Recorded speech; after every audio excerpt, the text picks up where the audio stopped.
Vuonna 1979 Suomi osti Neuvostoliitosta 3 S-125M1 Petsora ilmatorjuntaohjuspatteria. Ensimmäisen alue-ilmatorjuntaohjusjärjestelmän hankinta Suomeen oli pitkän poliittisen ja sotilaallisen kädenväännön tulos. S-125 oli Suomelle varsin hyvä valinta ensimmäiseksi alue-ilmatorjuntaohjusjärjestelmäksi.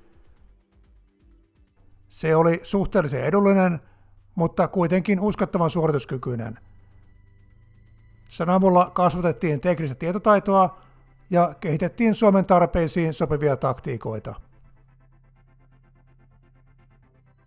Petsorasta tulee 2 erillistä videota. Tässä käsitellään asejärjestelmän hankintaa ja käyttöä Suomessa. Toisella videolla esitellään sen tekniikkaa. Tämän videon yhteistyökumppani NordVPN ei ammu ilmatorjuntaohjuksia, vaan turvaa internetyhteytesi ja yksityisyytesi verkossa.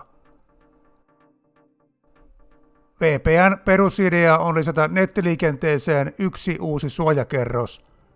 Liikenne salataan ja tunneloidaan VPN-palvelimien kautta. Nettiliikenne ja henkilöllisyys suojataan varsin hyvin ulkopuolisten urkkimiselta. VPN tuli itselle erittäin ajankohtaiseksi, kun olin viime syksynä ulkomailla töissä. Tämänkin videon grafiikoita on luonnosteltu etelämaalaisen majoituksen kattoterassilla. NordVPN on hyvä valinta, koska se on nopea ja teknisesti varmatoiminen. Lisäksi NordVPN panostaa yksityisyyteen eikä logita asiakkaiden nettiliikennettä. Jos VPN:lle on käyttöä, niin kehotan tutustumaan NordVPN:n tarjontaan. nordvpn.com/satunnaista. Tilaaminen on riskitöntä NordVPN:n 30 päivän rahat takaisin takuun ansiosta.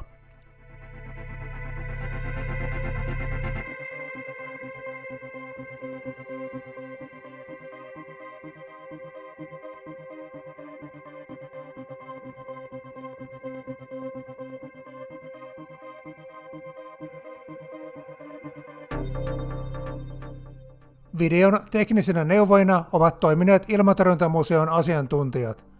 Iso kiitos Ilmatorjuntamuseolle kaikesta yhteistyöstä.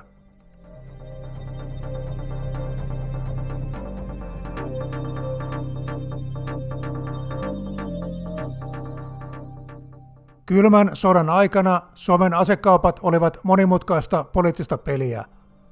Pariisin rauhansopimus asetti rajoituksia asehankinnoille, muun muassa ohjukset eli ohjattavat ammukset oli yksiselitteisesti kielletty.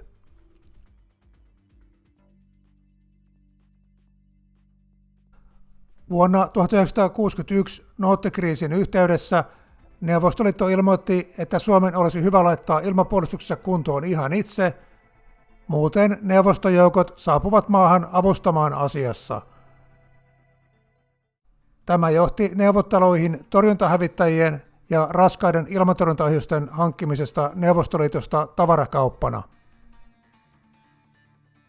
Suomi sai ostettua MiG-21 torjuntahävittäjät, mutta hieman yllättäen länsivallat vastustivat raskaan S-75 ilmatorjuntapatterin hankintaa. USA teki kulisseissa selväksi, että jos Suomi hankkii korkealle kantavia ilmatorjuntaohjuksia, niin NATO tulkitsee Suomen olevan osa Varsovan liiton ilmapuolustusjärjestelmää. Suomi katsoi parhaaksi perääntyä asiassa, mutta rauhansopimukseen oli kuitenkin saatu tulkinta, joka salli puolustukselliset ohjusaseet. Tuliterät MiG-21 oli varustettu K-13 ilmatorjuntaohjuksilla ja maavoimille hankittiin brittiläisiä Vigilant PST-ohjuksia. Puolustusvoimissa kuitenkin haluttiin hankkia ilmatorjunnan ohjusosaamista tulevaa varten. Suomi osti 1960-luvun lopulla brittiläisen Thunderbird-järjestelmän harjoituskäyttöön.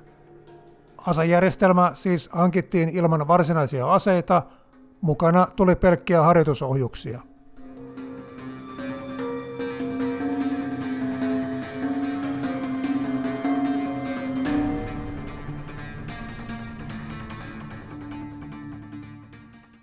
1970-luvulle tultaessa Suomen ilmatorjunta ei enää ollut USAlle samanlainen strateginen kynnyskysymys kuin aikaisemmin. Ydinpelote perustui mannerten välisiin ohjuksiin eikä pommikoneisiin. Poliitikoiltakin saatiin hyväksyntä asekaupoille. Parlamentaarinen puolustuskomitea antoi 1976 asiasta varsin selkeän lausunnon. Ilmatorjunnan alalla tulee suosituskaudella hankkia kohdetorjunnan ohjuskalustoa ensisijassa koulutuksellisen ja teknillisen käyttövalmiuden luomiseksi. Puolustusvoimille myönnettiin valtuutus hankkia ohjusjärjestelmä mistä tahansa maasta, eli Neuvostoliitosta. Ensisijainen tavoite oli ostaa erä olalta laukaistavia ilmatorjuntaohjuksia ja yksi S-125 ohjuspatteri kaikkine tykötarpeineen. Kyseinen patteri olisi tarkoitettu enemmän koulutukselliseen kuin operatiiviseen käyttöön. Kauppaneuvotteluissa Neuvostoliitto ilmoitti myyvänsä Suomelle 3 kokonaista ohjuspatteria. Suomen kauppavaltuuskuntaa valistettiin ystävällisesti, että yhdellä S-125-patterilla ei ole mitään virkaa. Järjestelmä on tarkoitettu operoimaan useiden pattereiden limittäisenä verkostona.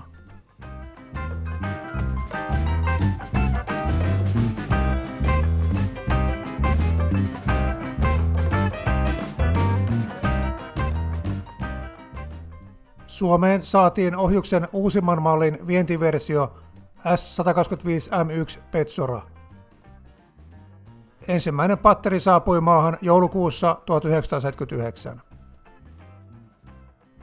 Täällä se nimettiin ilmatorjuntaohjus 79. Pääasiallinen suojattava kohde oli pääkaupunki, joten Helsingin ympäristöstä alettiin harkoimaan sopivia sijoituspaikkoja. Reunaehtoina oli, että kantallennotetut asemat oli rakennettava valtion omistamille maille ja oli myös huomioitava ampumasuunnan 2-3 kilometrin suoja-alue. Lähtömoottori irtoaa alkulennon jälkeen, olisi huonoa PR:ää, jos sellainen putoaisi asutukseen. Yksi patteri sijoitettiin Santahaminan varuskunta-alueelle, toinen Espoon saaristoon ja 3. Hyrylän varuskuntaan. Santahaminassa ja Espoon Miessaarissa tukeuduttiin kiinteisiin kantallennotettuihin asemiin, 3. patteria siirrettiin tarpeen mukaan. Santahaminan patteri toimi ilmatorjunnan valmiuspatterina. Se oli jatkuvasti miehitetty varusmiehillä ja kantahenkilökunnalla. Patterilla oli aina käsillä puolivalmisteltuja ohjuksia. Täyteen torjuntavalmiuteen siirtyminen olisi tapahtunut muutamassa tunnissa. Espoon Miessaaren patterilla ylläpidettiin selkeästi matalampaa valmiustasoa. Paikalla oli vartioinnin lisäksi minimaalinen määrä ohjushenkilöstöä. Lisävahvistuksena saarella kiertettiin ajoittain varusmiehiä ja reserviläisiä harjoittelemassa. Myös tällä patterilla oli aina muutamia puolivalmisteltuja ohjuksia.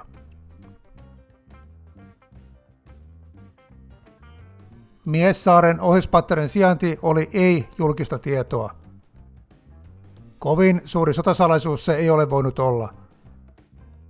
S-125 kiinteät asemat on helppo tunnistaa ilmakuvista, ja viimeistään P-18 mallinostututkan pyörittäminen huuti sijaintiaan satojen kilometrien päähän. Hyrylän varuskunnan ohjuspatterilla annettiin asejärjestelmän peruskoulutus varusmiehille. Tämä patteri toimi myös liikkuvana yksikkönä, sillä suoritettiin kaikki harjoitusammunnat Lohtajalla. Hyrylän Sikokalliolla on aikanaan ollut patterin harjoitteluasemat. Asemien ympäri kiertää nykyään ulkoilureitti ja talvisin hiihtolatu. Kantalinnoitteet on osittain purettu ja päässeet maatumaan, mutta silti erittäin kiinnostava ulkoilukohde. Vinkki Tuusulan kunnalle. Tänne voisi vaikka pystyttää jonkinlaisen infotaulun.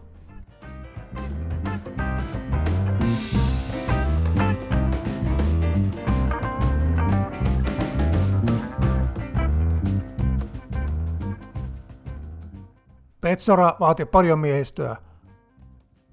Patterin 175 miehen vahvuudesta puolet oli varsinaisia ohjusmiehiä, loput ajoneuvoihin, voimakoneisiin, huoltoon ja Sergei-jaokseen liittyvää henkilöstöä.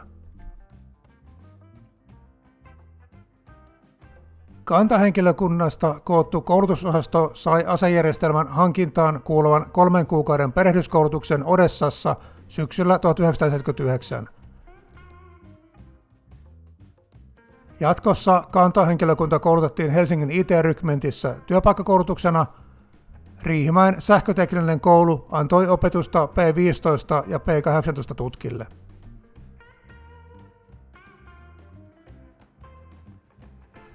Viimeistään 1990-luvulta eteenpäin alkoi olla hankala rekrytä pätevää teknistä henkilökuntaa Petsoran ylläpitoon. S125 oli toki mekaanisesti kiinnostava laitteisto, mutta jokainen sähköinsinööri ymmärsi, että analogia-teknologia on auringonlaskun ala. Varusmiehiä Petsoralla koulutettiin 1981–1993. Alokkaiden peruskurssitus suoritettiin Hyrylän varuskunnassa ja erikoistumisjakso Santahaminan ohjuspatterilla. Reserviläisiä kertausharjoitettiin 3–4 vuoden välein. Varusmiehet pyörittivät koulutuksen ohessa valmiuspatterin perustoimintoja, joten osaamistaso muodostui varsin korkeaksi. Kertausharjoituksiin määrätyt reserviläiset pystyvät hyvin nopeasti rutiinitason suoritukseen.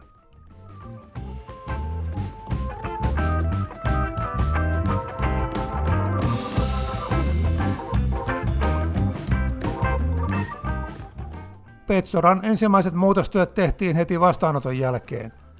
Laitteiden piti noudattaa suomalaisia sähköturvallisuusmääräyksiä. Käyttöönottomuutokset eivät olleet isoja, lähinnä kaapelointeja ja pistorasioita vaihdettiin. Muutaman vuoden käytön jälkeen suomalaiset alkoivat uusimaan voimalaitteita. Ensin P-18 ja P-15 tutkien ja sitten tulenjohtoaseman voimakone päivitettiin Valmetin generaattoreihin. Laitteistotilojen melotaso laski lähes siedettävälle tasolle länsimaisilla ilmastointilaitteilla. Erikoisin suomalaisten tekemä uudistus oli tulenjohtajakeskuksen konvertteri, joka muutti maalin sivusuunta- ja korkeustiedon digitaaliselle numeronäytölle. Yksinkertaisen näköinen laite sisälsi amerikkalaisvalmisteisen Synchro-digitaalimuuntimen, joka oli siihen aikaan korkean teknologian vientikieltolistalla. Suomi sai laitteelle ostoluvan, mutta joutui vakuuttamaan, että digitaalimuunnin ei saa päätyä Neuvostoliittoon. Syksyllä 1984 Petsoralle toteutettiin elinkaaripäivitys. Neuvostoliitosta saapunut asiantuntijaryhmä teki suuria muutoksia etenkin tulenjohtokeskuksen laitteistoihin. Päivitys optimoi uuden ohjuksen toimintaa lennon loppuvaiheessa ja mahdollisti paremmin loittonevan maalin ampumisen. Asiantuntijaryhmä oli kovasti kiinnostunut suomalaisten tutkan digitaalikonverterista, mutta kyselyihin vastattiin vähättelevästi, että se on vaan semmonen numeronäyttö.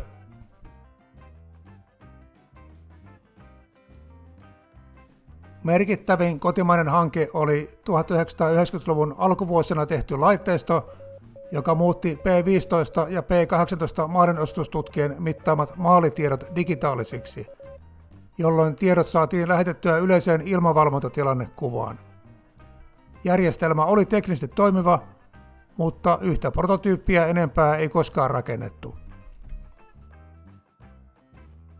Laitteiston viimeinen päivitys tehtiin 1994. Perushuolto jatkoi asejärjestelmän käyttöikää vuosituhannen loppuun. Asetekniset parannukset olivat aika vähäisiä, lähinnä maalin mittauksen tarkennusta ja häirinnän väistön parantelua.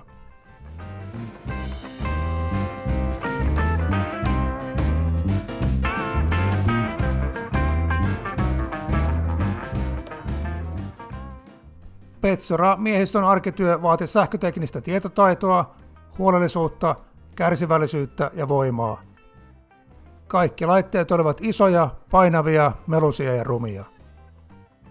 Järjestelmässä ei oikeastaan ollut mitään kevyttä tai helppoa, kaaperitkin olivat ranteenpaksuisia järkäleitä. Analogiatekniikalla rakennetut piirit eivät olleet mitenkään vakaita. Ne vaativat usein virittämistä. Etenkin tulejohtotutkan ja tulejohtokeskuksen elektroniputkia käyttävät analogiset tietokoneet olivat tavattoman työläitä. 5-viikkoishuolto sisälsi lähemmäs 1000 erilaista tarkistusta, mittausta ja säätöä. Ohjukset itsessään olivat helppohoitoisia. Ruuti kesti hyvin säilytystä, samoin vasta- ja lähetinputki, kunhan sitä pikkusen heräteltiin säännöllisesti. Ohjuksen käyttökunto mitattiin vuosittaisessa tarkastuksessa. Mittausharjoittelu maalinosoitustutkalla vaati huolellisuutta. Toimintahan näkyi kauas valtakunnan rajojen ulkopuolellekin. Tutkat piti säätää tarkasti käyttämään määrättyjä taajuuksia. Mossi 2 toimi tutkalle harvinaisella matalilla VHF-taajuuksilla, eikä laite ollut ihan stabiili. Pienikin taajuuden ryömintä aiheutti häiriötä radioverkkoihin, mistä seurasi kiukkaisuja soittoja pääesikuntaan. Suomessa Petsoran tutkamittajia oli kielletty reagoimasta ilman nimenomaista käskyä mahdolliseen tutkahäirintään. Neuvostoliitto, NATO ja Ruotsi ihan säännöllisesti kiusasivat tutkia, toivoen, että suomalaiset paljastaisivat harjoittelemiensa vastatoimenpiteitä.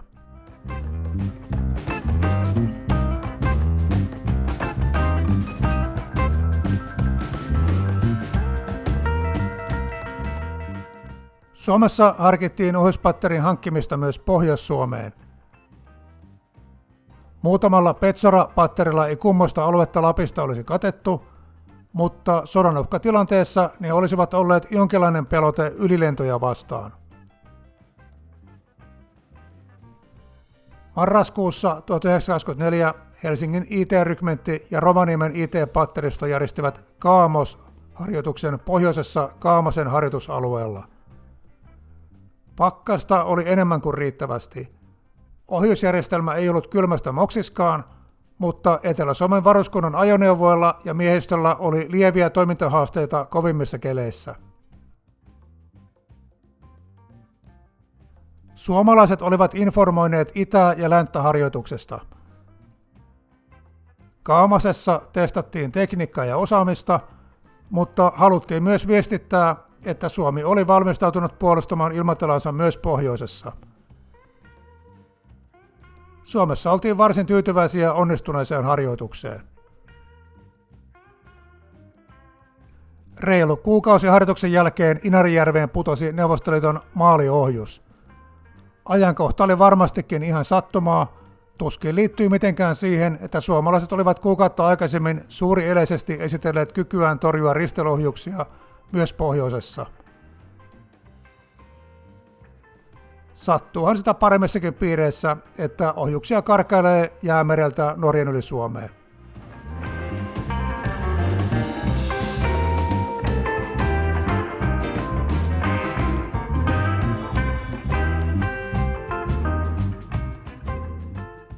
Yleisesti ottaen Suomessa oltiin varsin tyytyväisiä Petsoraan.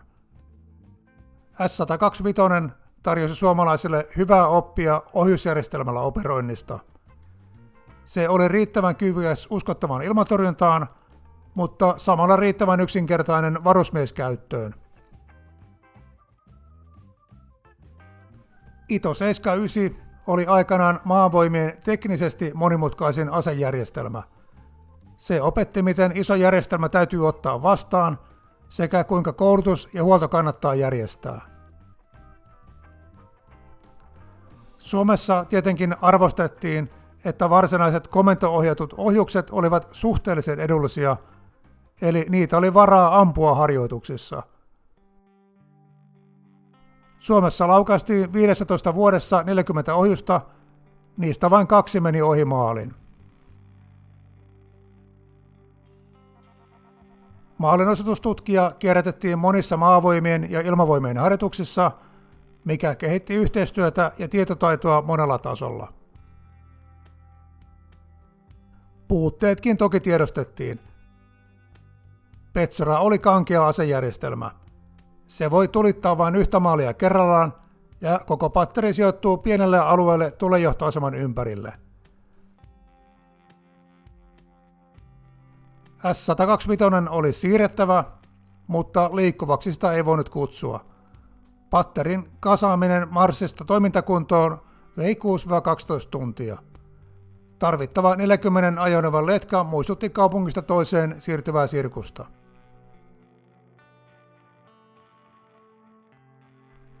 Suomessa pyrittiin koulutuksella venyttämään Petsoran kykyjä. Ammunnassa harjoiteltiin maalin vaihtamista kesken laukaisun sekä korostettiin suojautumista, maastoutumista ja radiokuria. Suomalaisten ajatus oli, että Petsora on parhaimmillaan nimenomaan sodanuhan aikana. Sillä voidaan kiistää ilmatilaa ylilennoilta ilman, että riskataan kalliita torjuntahävittäjiä, ja toimii myös pelotteena kaappaushyökkäyksiä vastaan. Neuvostoliiton doktriinin mukaan yksittäisellä S-125-patterilla ei tarvitse olla kummoista taistelukestävyyttä, se on tarkoitettu useiden limittäin toimivien pattereiden verkostoksi. Esimerkiksi kun Neuvostoliitto toimitti Egyptille aseapua Israelia vastaan, niin sinne meni kerralla 50 patteria. Ja nämä siis entisten S-75-patterien täydennykseksi.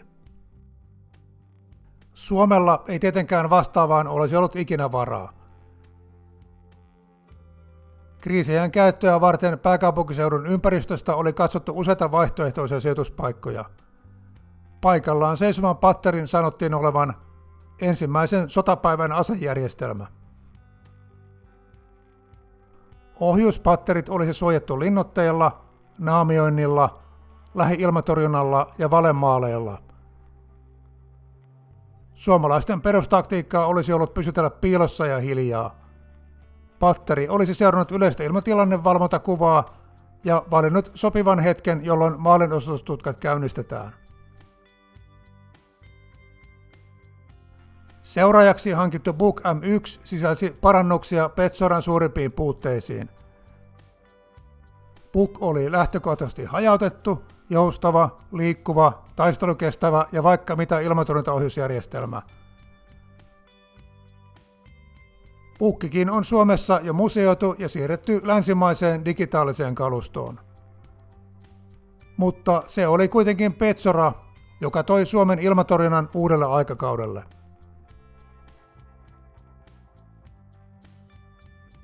Jos tällainen kylmän sodan klassikko kiinnostaa, niin suosittelen retkeä Hyrylän suuntaan. Yksi patteri on esimerkinomaisesti hajasijoitettu ilmatorjuntamuseon piha-alueelle.